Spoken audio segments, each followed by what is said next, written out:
The appeal for virtual idol groups comes to the fact that they are virtual and fictional in the first place. It is the same concept and appeal as fictional shows, movies, series, and so on and so forth. The audience that appeals to virtual idol groups are the same that appeals to anime and cartoons and the like. What happens in the fandoms of both of these are similar.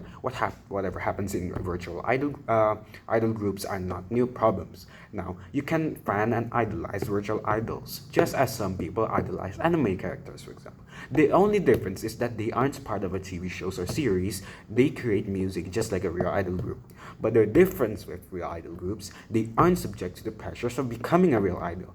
No one's gonna stalk them. They don't have to go to eating disorders to be visually perfect, and they don't have to be subject to intense, even inhumane training and exploitation by their agencies.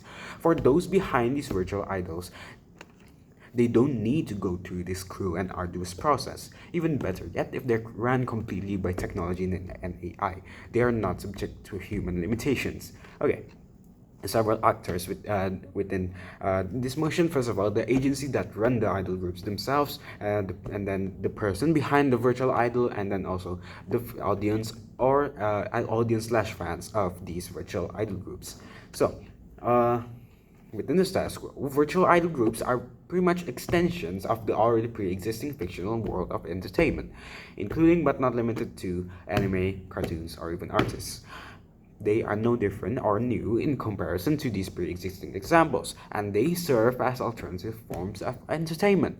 Some people simply like fictional characters more, So, several things that we within our bench we would like to prove. First of all, how the harm is not actually as bad as side proposition thinks, and second, how the benefits of these virtual idol groups bring are indifferent to the harms that they have said.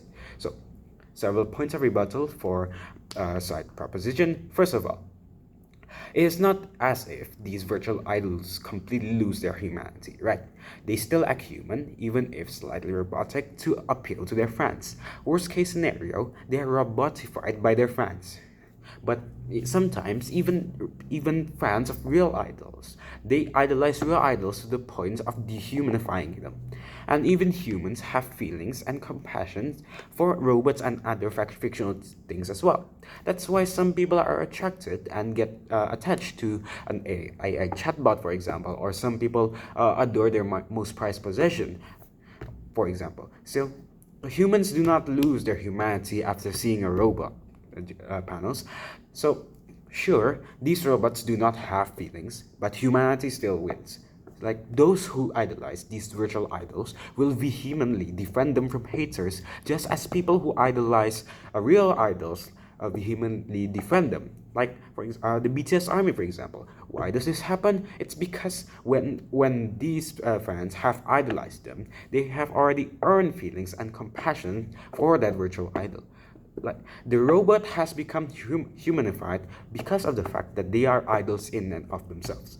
Second point of rebuttal: if proposition would like to argue that these virtual idols push unrealistic beauty standards, then they should have gone crazy over overly idealized anime characters. In fact, real idols are more of a threat because they're human, people relate to them more, and so want to become like them more. When a real idol has an eating disorder to reach an idol body, it's easy for fans to copy them as they see it's humanly possible to achieve that. In contrast, virtual idols, people already know that they are fake, right? As much as you want to be, you cannot become a fictional character. Maybe the most people will go to becoming them is cosplaying them or maybe acting more like them, but not really like to the point of visually becoming like them. Maybe even if there's delusional people who strive to become just like them virtually, mentally, psychologically, that's still an extremely small amount, which exists regardless of which these virtual idol groups are not. Understand that the reason why they're loved in the first place is because they're fictional and they are not in the same world as we are, basically. They are not subject to our limitations. So, and then third point of rebuttal, of course, those who are behind these virtual idols will not be paid as much as real idols. They do half the work even.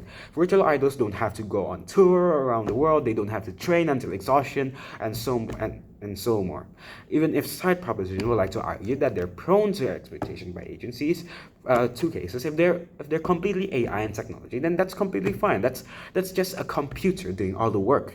That's a computer being exploited, different from a human being exploited. But okay, second scenario, if there's a human behind them, then sure, exploitation is bound to happen when these agencies see a money making prospect.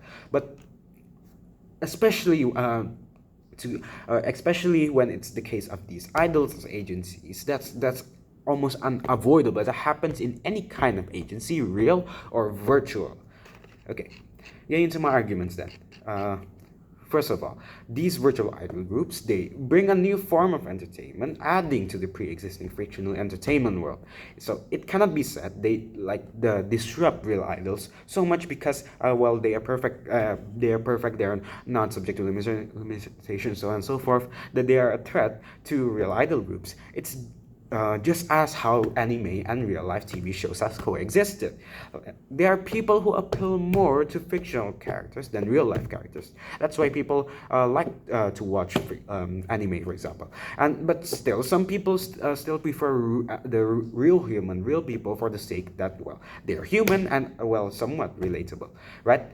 So their fans like the fact that they are fictional. They're not subject to the limitations of the real world, and so they're left free to their imagination. There's two things basically, panels that most people look for within any idol group, real or virtual. Their members, first their members, and second their art. People look for firstly the physical appearances of the idols themselves, the members. And then second they look for the art. Within idol groups, that's being music that they have created. Usually, it is a balance between these good-looking people and good music.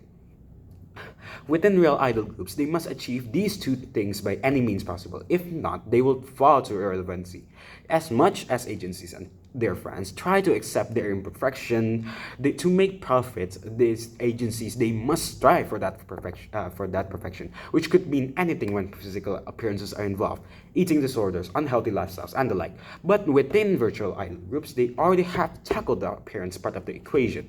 That's just the work of an artist making the appearance of them. All they need to do is to create good music, and that means it doesn't mean that the perfection of them will threaten the real idol groups. As I've stated before, there's some people who still prefer real people, real humans, but it shows that virtual idol groups are much less prone to inhumane treatments by their agencies, as counterintuitive as that sounds.